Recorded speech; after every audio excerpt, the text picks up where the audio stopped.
Hello welcome back Aisha's കിച്ചണിലേക്ക് എല്ലാവർക്കും സ്വാഗതം. അപ്പോൾ ഇന്ന് വന്നിട്ടുള്ളത് നല്ലൊരു സ്നാക്ക് റെസിപ്പിയുമായിട്ടാണ്. സ്കൂളിൽ പോകുന്ന കുട്ടികൾക്കൊക്കെ കൊടുത്തയക്കാൻ പറ്റും നല്ലൊരു സ്നാക്ക് ബോക്സ് റെസിപ്പിയും കൂടിയാണ് ഇത്. ബ്രെഡും പഴവും ഉണ്ടെങ്കിൽ വളരെ സിമ്പിളായിട്ട് ഉണ്ടാക്കാൻ പറ്റുന്ന കുട്ടികൾക്കൊക്കെ ഒത്തിരി ഇഷ്ടപ്പെടുന്നൊരു സ്നാക്ക് കൂടിയാണ്. അപ്പോൾ എല്ലാവരും എന്തായാലും ട്രൈ ചെയ്യുക, ഫീഡ്ബാക്ക്സ് അറിയിക്കുക. അതുപോലെ നമ്മുടെ ചാനൽ ഇതുവരെ സബ്സ്ക്രൈബ് ചെയ്യാത്തവരുണ്ടെങ്കിൽ നിങ്ങൾക്ക് ഈ ചാനൽ ഇഷ്ടമാവുന്നുണ്ടെങ്കിൽ ഒന്ന് സബ്സ്ക്രൈബ് ചെയ്യണേ. അവിടെ കന്ന റെഡ് സബ്സ്ക്രൈബ് ബട്ടൺ പ്രസ് ചെയ്യുക. അതിൻ്റെ കൂടെ ചെറിയൊരു ബെല്ലൈക്കൺ ഉണ്ട്, അതുകൂടെ ഒന്ന് പ്രസ് ചെയ്യുക. അപ്പോൾ ഇതുപോലെ കാണാം, ഇതിൽ ഓൾ വേണം പ്രസ് ചെയ്യാൻ.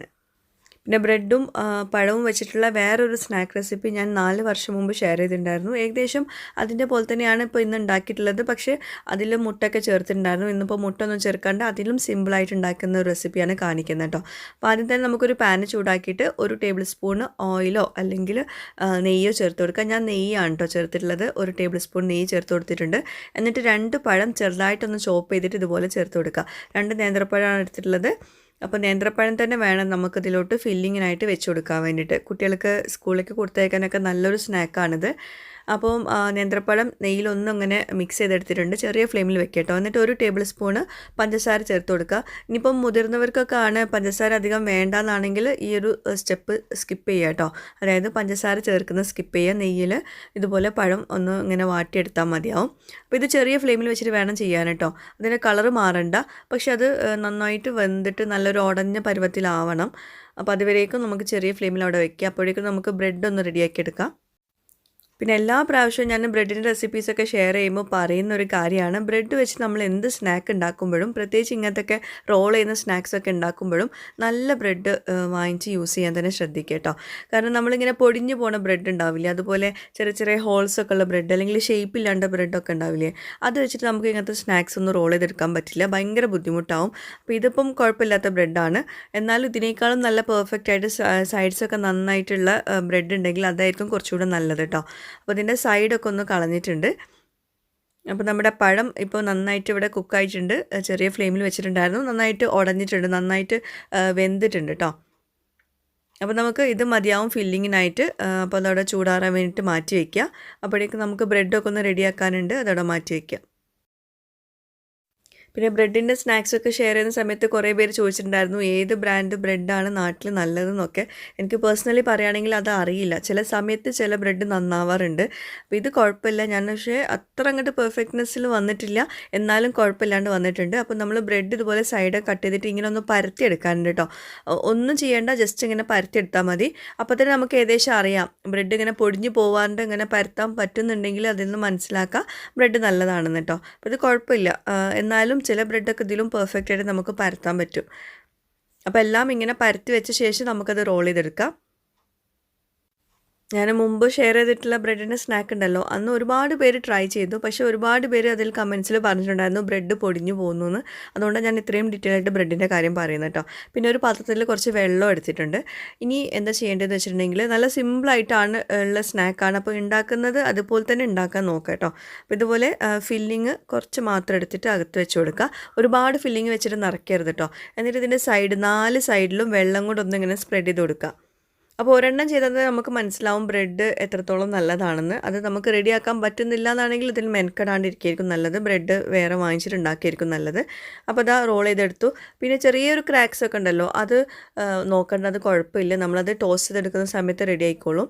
അപ്പോൾ അതാ ഇതുപോലെ റോൾ ചെയ്തെടുക്കുക. 2 സൈഡ് ഒന്നും ഇങ്ങനെ ഒട്ടിച്ച് കൊടുക്കുക. വല്ലാണ്ട് ഒട്ടിച്ച് കൊടുക്കേണ്ടൊന്നും ആവശ്യമില്ല. വെള്ളം കൊണ്ട് തന്നെ ജസ്റ്റ് ഒന്നിങ്ങനെ പ്രസ് ചെയ്ത് കൊടുത്താൽ മതി. അപ്പോൾ ഒരു സൈഡിൽ കണ്ടോ ചെറിയൊരു ക്രാക്സൊക്കെ വീണിട്ടുണ്ട്, എന്നാലും കുഴപ്പമൊന്നുമില്ല, അത് പൊട്ടിപ്പോകുന്നില്ല. അപ്പോൾ ചെറുതായിട്ട് എന്തെങ്കിലും ക്രാക്സൊക്കെ ഉണ്ടെങ്കിൽ കുഴപ്പമില്ല. പക്ഷേ ഭയങ്കരമായിട്ട് നമുക്ക് റോൾ ചെയ്യാൻ പറ്റില്ല എന്നാണെങ്കിൽ പിന്നെ ആ ബ്രെഡ് കൊണ്ട് ചെയ്യാണ്ടിരിക്കുകയായിരിക്കും നല്ലത് കേട്ടോ. അപ്പം നിങ്ങൾ ആദ്യം ചൂസ് ചെയ്യുക ഏത് ബ്രെഡാണ് നല്ലത് എന്നുള്ളത്. അപ്പോൾ അത് തന്നെ വാങ്ങിക്കാൻ നോക്കുക. അപ്പോൾ നിങ്ങൾക്ക് ആർക്കെങ്കിലും നല്ല ബ്രെഡ് അറിയുമെങ്കിൽ ഒന്ന് താഴെ കമൻസിലൊന്ന് ഷെയർ ചെയ്യണം കേട്ടോ. അപ്പോൾ എല്ലാതും അങ്ങനെ റോൾ ചെയ്തെടുത്തിട്ടുണ്ട്. ഇനി പാന് ചൂടാക്കിയിട്ട് നമുക്കതിലോട്ട് ബട്ടർ ചേർത്ത് കൊടുക്കാം. ബട്ടർ ഞാനിപ്പോൾ ഇവിടെ ചേർക്കാൻ കാരണം ബട്ടർ നല്ല ടേസ്റ്റാണ്, പിന്നെ കുട്ടികൾക്കൊക്കെ നല്ലതായിരിക്കും. പിന്നെ ടേസ്റ്റ് വൈസ് നോക്കുമ്പോൾ ബട്ടറിൽ ഇതിങ്ങനെ ടോസ്റ്റ് ചേർക്കുമ്പോഴാണ് ടേസ്റ്റ്. അപ്പം ബട്ടർ ഇല്ല എന്നുള്ളവർക്ക് നെയ്യ് ചേർത്ത് കൊടുക്കാം. ഇനി അതും ഇല്ല എന്നാണെങ്കിൽ കുറച്ച് ഓയിലോ അല്ലെങ്കിൽ വെളിച്ചെണ്ണ ചേർത്തിട്ട് ഉണ്ടാക്കിയെടുക്കാം. പക്ഷേ വെളിച്ചെണ്ണൻ്റെ ഫ്ലേവറൊക്കെ ഉണ്ടാവും കേട്ടോ. അപ്പം നെയ്യോ അല്ലെങ്കിൽ ബട്ടറോ ചേർക്കുന്നതായിരിക്കും ഏറ്റവും ബെസ്റ്റ് കേട്ടോ.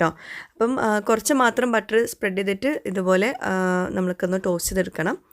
പിന്നെ 2 വശവും നിങ്ങൾക്ക് വേണമെങ്കിൽ ബട്ടർ ടോസ്റ്റ് ചെയ്തെടുക്കാം കേട്ടോ. കാരണം കുട്ടികൾക്ക് കൊടുക്കുമ്പോൾ ബട്ടർ നല്ലതാണ്. അപ്പം നല്ലൊരു ലുക്കും കിട്ടും, എന്നാൽ എന്താ പറയുക, കുട്ടികൾക്ക് നല്ലതുമാണ്. പിന്നെ ഞാൻ കുറച്ച് പഞ്ചസാര മുകളിലൊന്ന് സ്പ്രെഡ് ചെയ്ത് കൊടുക്കുന്നുണ്ട്. അതെന്തിനാണെന്ന് വെച്ചാൽ നല്ലൊരു കാരമലൈസ് ആയിട്ടുള്ള ലുക്ക് കിട്ടാൻ വേണ്ടിയിട്ടാണ്. അപ്പോൾ ഞാൻ തിരിച്ചിട്ട് കൊടുത്തിട്ടുണ്ട്. തിരിച്ചിട്ട് കൊടുക്കുന്നതിന് തൊട്ട് മുമ്പ് നിങ്ങൾക്ക് കുറച്ച് ബട്ടർ മുകളിലൊന്ന് സ്പ്രെഡ് ചെയ്തിട്ട് തിരിച്ചിട്ട് കൊടുക്കുക. ഞാൻ പിന്നെ ഒരുപാട് ചേർത്തിട്ടില്ല, കാരണം കുട്ടികൾ മാത്രമല്ല എല്ലാവരും കഴിക്കുന്നതല്ലേ. അപ്പോൾ അതുകൊണ്ട് ഒരുപാട് ബട്ടർ ചേർക്കുന്നില്ല. അപ്പോൾ സ്നാക്ക് ബോക്സൊക്കെ ആയിട്ട് കൊടുത്തയക്കുകയാണെങ്കിൽ ബട്ടറിൽ മുകളിലും ബട്ടർ ഒന്ന് സ്പ്രെഡ് ചെയ്തിട്ട് തിരിച്ചിട്ട് കൊടുക്കുക കേട്ടോ. അപ്പം താഴത്തെ നമ്മൾ തിരിച്ചിട്ട് കൊടുക്കുന്ന ആ ഒരു ഭാഗം കൂടി നല്ലൊരു ബ്രൗണിഷ് കളറിൽ വരും. അപ്പോൾ ഞാനിപ്പോൾ ഒരു വശത്ത് മാത്രമേ ബട്ടർ സ്പ്രെഡ് ചെയ്തിട്ടുള്ളൂ. അപ്പോൾ ഒരു വശം മാത്രമേ ഇങ്ങനെ ബ്രൗൺ കളറിൽ വരുള്ളൂ കേട്ടോ. അപ്പോൾ അതൊന്ന് ശ്രദ്ധിക്കുക. അതുപോലെ ഒരു വശത്ത് മാത്രമേ ഞാൻ പഞ്ചസാര സ്പ്രെഡ് ചെയ്തിട്ടുള്ളൂ. കുറച്ചുകൂടെ ബട്ടർ ചേർത്ത് കൊടുക്കുന്നുണ്ട്. എന്നിട്ട് എല്ലാം കൂടി ഒന്ന് മിക്സ് ചെയ്ത് കൊടുക്കുന്നുണ്ട്. ഒരുപാട് നേരമൊന്നും കുക്ക് ചെയ്യേണ്ട ആവശ്യമില്ല, കാരണം ബ്രെഡ് ഓൾറെഡി ഇങ്ങനെ ചൂടാക്കി എടുത്താൽ തന്നെ റെഡി ആവുന്നതാണ്. അതുപോലെ തന്നെ അതിനകത്തുള്ള നമ്മുടെ ഫില്ലിങ് പഴം നമ്മൾ കുക്ക് ചെയ്തെടുത്തതുമാണ്. അപ്പോൾ അതുകൊണ്ട് ഒരുപാട് നേരമൊന്നും കുക്ക് ചെയ്യേണ്ട, ഒരു 1-2 മിനിറ്റ് തിരിച്ചു മറിച്ച് ഇട്ട് കൊടുത്താൽ മതി. ചെറിയ ഫ്ലെയിമിൽ വെച്ചിട്ടാണ് ചെയ്യാൻ കേട്ടോ. ഹൈ ഫ്ലെയിമിലൊക്കെ വെച്ചിട്ടുണ്ടെങ്കിൽ പെട്ടെന്ന് കരിഞ്ഞു പോവും. അപ്പോൾ അതൊന്ന് ശ്രദ്ധിക്കുക. അപ്പോൾ നമ്മുടെ ബ്രെഡ് ബനാന ടോസ്റ്റ് റെഡി ആയിട്ടുണ്ട്. ഇതിൽ മുട്ട ചേർത്തിട്ടില്ല, പാല് ചേർത്തിട്ടില്ല. മുമ്പത്തെ റെസിപ്പിയിൽ ഞാൻ മുട്ടയിൽ മുക്കിയിട്ടൊക്കെ ആയിരുന്നു ഇത് ഫ്രൈ ആക്കിയിട്ടുണ്ടായിരുന്നത്. അപ്പോൾ അതിൽ നിന്നൊക്കെ വ്യത്യസ്തമായിട്ട് മുട്ട ചേർക്കാണ്ട് പാല് ചേർക്കാണ്ട് തിരക്ക് പിടിച്ച സമയത്തൊക്കെ ഉണ്ടാക്കാൻ പറ്റുന്നൊരു സ്നാക്കാണ്. ബ്രെഡ് മാത്രം ശരിയായോ എന്ന് നോക്കിയാൽ മതി കേട്ടോ. ബ്രെഡ് നല്ല പെർഫെക്റ്റ് ആയിട്ടുള്ള ബ്രെഡാണെങ്കിൽ നമുക്കിത് ഭയങ്കര സിമ്പിളായിട്ട് ഉണ്ടാക്കാൻ പറ്റുന്നൊരു സ്നാക്കാണ്. അപ്പോൾ എന്തായാലും എല്ലാവരും ട്രൈ ചെയ്യുക. കുട്ടികൾക്കൊക്കെ ഒത്തിരി ഇഷ്ടമാവും. ഇപ്പോൾ ഇത് നമ്മൾ റോൾ ചെയ്യുന്ന സമയത്ത് ഭയങ്കര സോഫ്റ്റ് ആയിട്ടുണ്ടാവും ബ്രെഡ്. പക്ഷേ നമ്മളിത് ഈ ബട്ടറിൽ ടോസ്റ്റ് ചെയ്ത് കഴിഞ്ഞിട്ടുണ്ടെങ്കിൽ അത്യാവശ്യം നല്ല സ്റ്റിഫായിട്ട് ഒരു സ്റ്റിക്ക് പോലെ, ബ്രെഡിൻ്റെ സ്റ്റിക്ക് പോലെ തന്നെ നിൽക്കും. അപ്പോൾ അത് പൊടിഞ്ഞൊന്നും പോവില്ല, നല്ല പെർഫെക്റ്റ് ആയിട്ട് തന്നെ വന്നിട്ടുണ്ട്. കാണുമ്പോൾ തന്നെ നിങ്ങൾക്ക് മനസ്സിലാവും. അപ്പോൾ കുട്ടികൾക്കൊക്കെ ഒത്തിരി ഇഷ്ടമാവുന്നൊരു സ്നാക്കാവും. അപ്പോൾ എല്ലാവരും ട്രൈ ചെയ്യുക, ഫീഡ്ബാക്ക്സ് അറിയിക്കുക. അപ്പോൾ ഇതെങ്ങനെ ഉണ്ടെന്നുള്ളത് കട്ട് ചെയ്തിട്ട് കാണിച്ചു തരാം കേട്ടോ. കട്ട് ചെയ്യുമ്പോൾ തന്നെ എനിക്ക് മനസ്സിലാവുന്നുണ്ടാവും, പുറമേ ഇച്ചിരി ഒന്ന് ക്രിസ്പായിട്ട് ചെറിയൊരു ക്രിസ്പിനെസ് ഉണ്ടാവുള്ളൂ. അകത്ത് പഴമൊക്കെ ആയിട്ട് നല്ല സോഫ്റ്റായിട്ട് കിടപ്പുണ്ട്. അപ്പോൾ കുട്ടികൾക്ക് മാത്രമല്ല മുതിർന്നവർക്കൊക്കെ ഇഷ്ടമാവുന്നൊരു സ്നാക്കാണ്. നല്ല സിമ്പിളായിട്ട് ഉണ്ടാക്കാൻ പറ്റുന്ന സ്നാക്കാണ്. ട്രൈ ചെയ്യുക, ഫീഡ്ബാക്ക്സ് അറിയിക്കുക. അതുപോലെ നിങ്ങൾക്ക് ഈ ഒരു റെസിപ്പി ഇഷ്ടമായിട്ടുണ്ടെങ്കിൽ ഒന്ന് ലൈക്ക് ചെയ്യണേ. അതുപോലെ നിങ്ങളുടെ ഫ്രണ്ട്സുമായിട്ടും റിലേറ്റീവ്സുമായിട്ടൊക്കെ ഒന്ന് ഷെയർ ചെയ്യാനും നോക്കണേ. അപ്പോൾ എപ്പോഴും പറഞ്ഞ പോലെ തന്നെ പുതിയൊരു വീഡിയോയുമായിട്ടോ വ്ളോഗുമായിട്ടൊക്കെ വരുന്നവരേക്കും ബൈ. Thank you.